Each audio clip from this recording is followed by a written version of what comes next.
Tuan-tuan, sikit saya nak sentuh sebelum nak masuk hadis ni tentang Imam Muslim.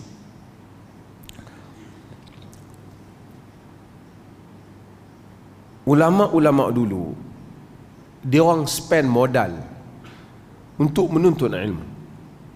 Dan selepas menjadi alim pun, macam Abu Hanifah kita cerita dulu, keluarkan juga modal untuk membolehkan pelajar-pelajar dia belajar. Pasal agama, perjuangan, infak. Allah beri rezeki lah, sebahagian Allah berikan kekayaan, orang bagi kaya macam Imam Malik. Tapi bukan tujuan mereka itu menuntut ilmu, bukan tujuan mereka harta, bukan. Tujuan mereka ilmu dan menyebarkan kebenaran. Sehingga kita lihat manusia berubah. Sehingga berlaku apa yang berlaku pada akhir zaman. Wal tumisatid dunya bi'amalil akhirah. Kata Nabi, dicari dunia dengan amalan akhirat.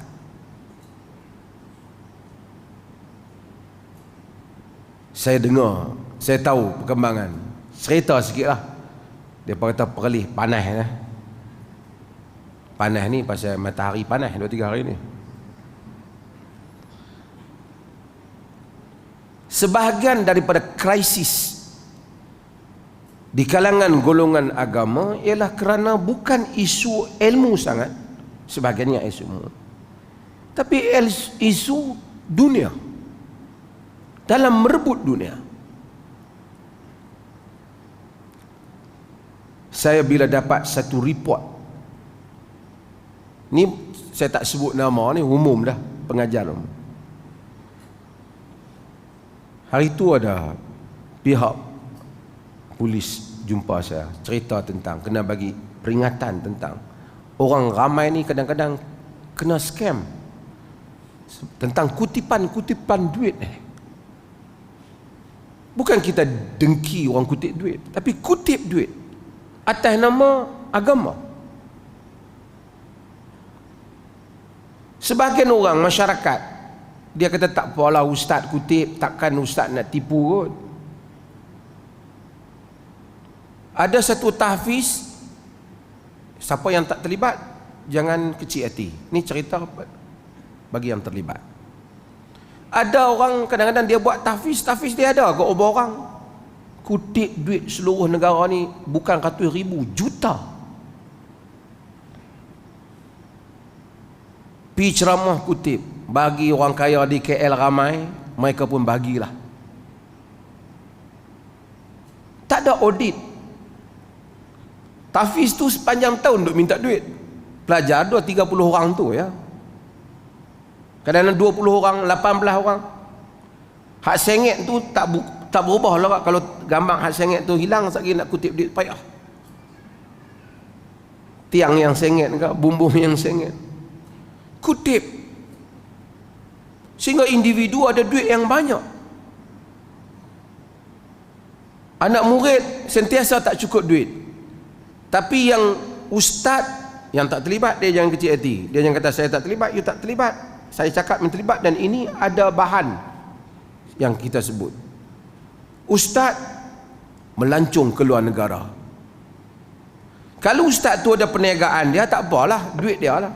Tapi kalau dia tak ada pendapatan, melainkan pendapatan dia tahfiz dia tu saja, orang bagi keluar negara, kereta mewah, tukar kereta mewah. Kereta ni hak mana ada tahfiz ni yang tak terlibat, jangan kecil hati. Sebahagian ni kira tarah menteri lah dia, bodyguard, kereta. Kita tidak dengki kalau mereka perniagaan mereka betul, tapi kita pihak berkuasa terpaksa melihat kepada mengelakkan salah guna ni. MAIPS sebagai satu badan authority collect duit zakat, yang duduk di bawah, yang nguruskan tu raja, pegawai-pegawai tinggi kerajaan pun diaudit setiap tahun. Semua badan-badan majlis agama diaudit, kena audit. Belanja masuk, belanja keluar, bagaimana dibelanjakan. Alhamdulillah MAIPS kita ni dah berapa tahun, 10 tahun dah dapat, lebih dah dapat audit tanpa teguran. Maksudnya bukan sendiri punya audit, audit negara, audit. Ini collect duit, siapa tahu ni. Lepas tu ada pihak mari jumpa saya, bagi dokumen cerita. Yang tak ada datuk, pi nak beli datuk.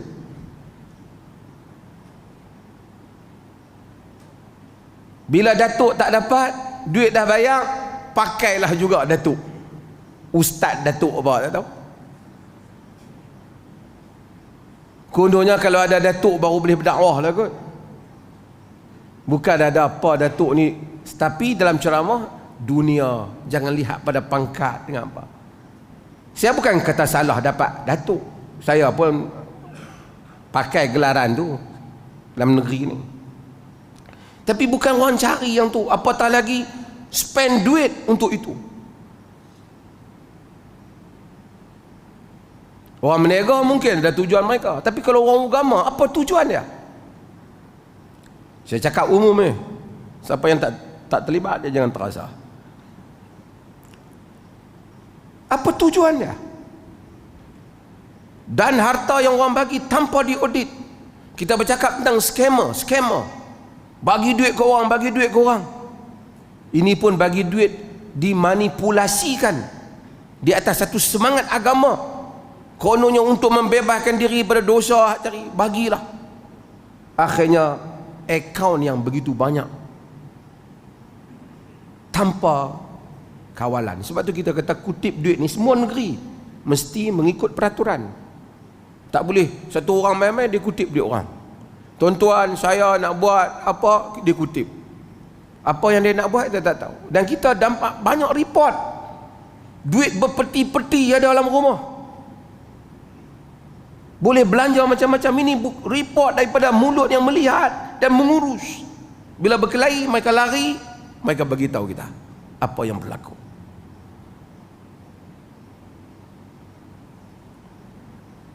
Saya minta pihak kerajaan supaya audit semua kutipan-kutipan ini. Orang Islam kadang-kadang dia di atas kepercayaan. Dia kata happy, dia bagi dengan juga, tapi trust because of religion, because of belief, and you manipulated belief tu, manipulate belief tu, sehingga dia bagi. Dia tak, kita kadang-kadang tanya, entah duk bagi ni dia tahu kah dia pergi belanja duit tu? Tak tahulah, saya kira dapat pahala sudahlah. Sebab tu kita bukan nak bagi, boleh bagi. Saya tak nafi, saya pun secara personal ada orang bagi di atas bagi.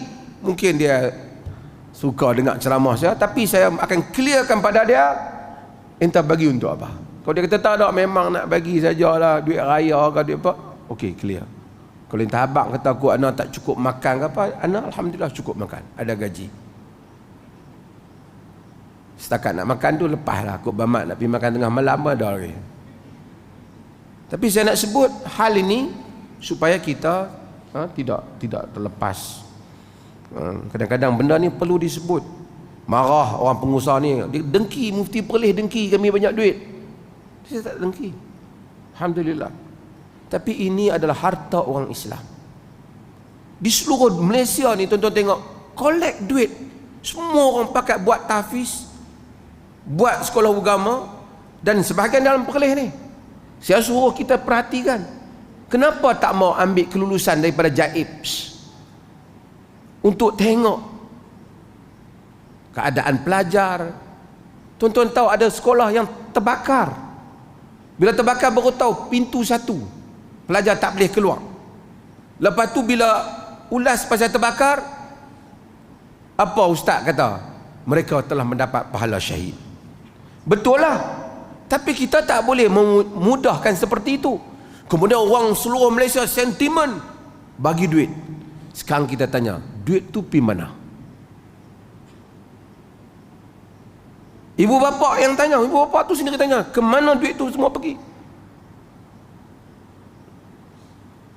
Manipulasi golongan agama ini mesti dikawal. Kerana Tuhan sifatkan al-ahbar wa ruhban, orang agama ni la yakuluna amwalan nas bil batil, makan harta orang ramai dengan batil, sebahagian mereka. Pasal orang mudah, tuan-tuan saya nak jual ni sekian, kalau tuan-tuan orang biasa orang tak beli. Tapi kalau ustaz mai abang, tuan-tuan saya dah minum yang ni, hati jadi terang, bangkit sembahyang tahajud pun mudah, tuan-tuan pergi beli.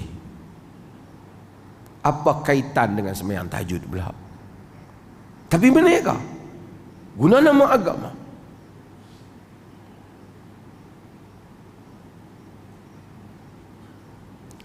Fawailul lilladzina yaktubuna alkitaba biaydihim thumma yaquluna hadza min indillah liyashtaru bihi thamanan qalila.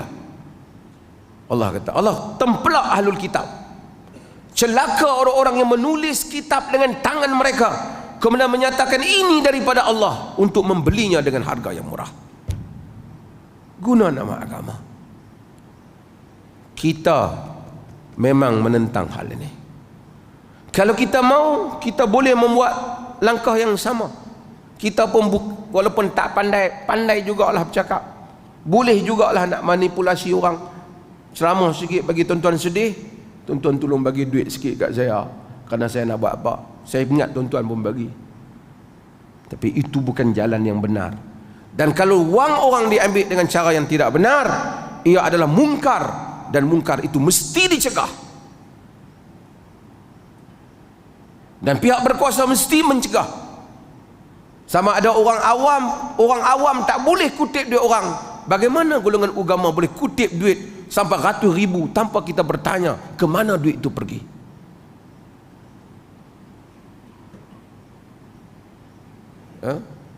Sebab tu kita sensitif.